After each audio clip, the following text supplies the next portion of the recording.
Should I tell the story of the home run derby, my last All-Star game? Well, let's do it.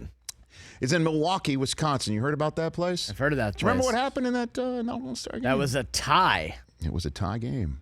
In that building. And there weren't a lot of people left even if Bud Selig decided to just change the rules. Right, when they were went all to out him. of position players, right? Well, yeah. The problem was that ESPN had already sent private aircraft for the players to go to the ESPYs that night.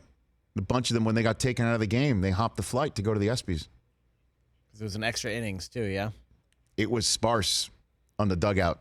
Even if Bud Selig wanted to put those players back in the game, they weren't even there anymore. And I interviewed Torrey Hunter after the game. Okay. Because he robbed Barry Bonds of a home run early on in the game. First inning, I believe. Yes. He robbed Barry Bonds of a homer and then pretty much was the guy who should have won the MVP of that game.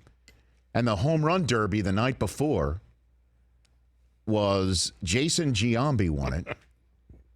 Wow. And I think he lost 15 pounds in the process of cranking out all those home runs because it was such a horrible weather night that they shut the Miller Park roof, and it was in the right field. It was raining so hard it was cascading water through the roof in the right field. But it was like placing a lid on a boiling pot to wrap that puppy up that night. And it was a soup that he was homering in. And poor Tony Gwynn, who did the announcing. Oh, that's right. For us that night, wore a three-piece suit. Oh, no. He wore a three-piece suit that night and the cardinal sin of broadcasting. And I'll tell this to you guys if we ever do this sort of thing and for whatever reason you need to wear a suit. And for all you youngsters out there, never wear a French blue shirt because you will be seen sweating. Tony Gwynn and Piazza with Berman did that, and I was on the field. Oh my God, I've never been hotter.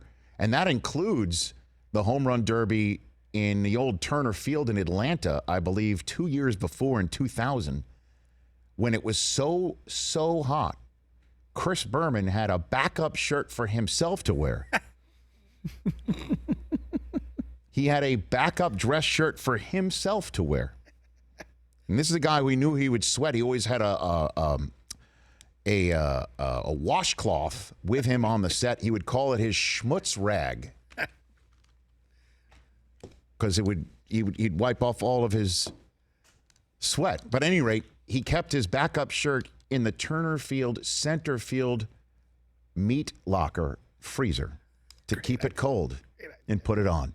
These are all great memory lane stories. For more of The Rich Eisen Show, tune to Audience Channel 239 on DirecTV for free on BR Live or download The Rich Eisen Show app.